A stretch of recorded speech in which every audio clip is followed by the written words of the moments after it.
اب وہ قیامت صغریٰ، کلا اذا بلغت التراقی، جب جان آ کر ان ہنسلیوں کے اندر پھنس جائے گی۔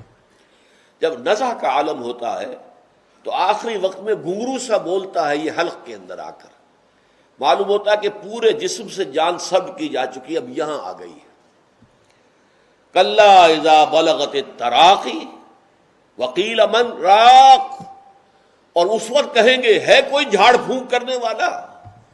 علاج تو ہم نے کرا لیے تھے، معالجوں نے جواب دے دیا تھا، ہم نے ڈاکٹری علاج کرا لیا، ہم نے حکیمی علاج کرا لیا، ہم نے ٹونے ٹوٹکے سب کروا لیا، کوئی ہے جھاڑ پھونک کرنے والا؟ کوئی ہے جو بچائے؟ یہ جا رہا ہے ہمارا عزیز۔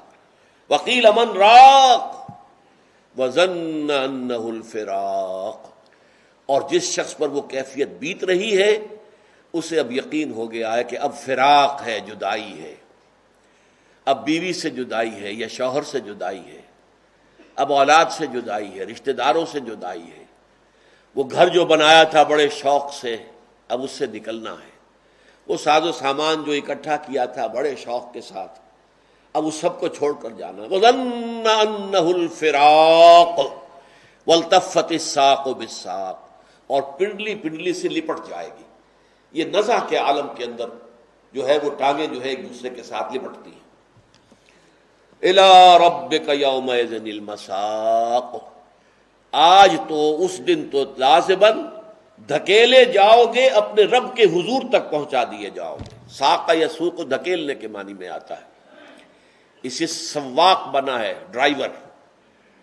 وسیق الذین کفروا الی جہنم زمرا، ہانک کر لے جائے جائیں گے یہ کافر جہنم کی طرف، گروہ در گروہ۔ مساق، ہانکے جانے کی جگہ کہاں ہے؟ الی ربک یومئذ المساق، اب کوئی جائے پناہ نہیں، کوئی جائے فرار نہیں، اب تو لازماً تمہیں اپنے رب کے حضور ہی میں حاضر ہونا ہے، اور تمہیں دھکیل دھکیل کر فرشتے وہاں لے جائیں گے۔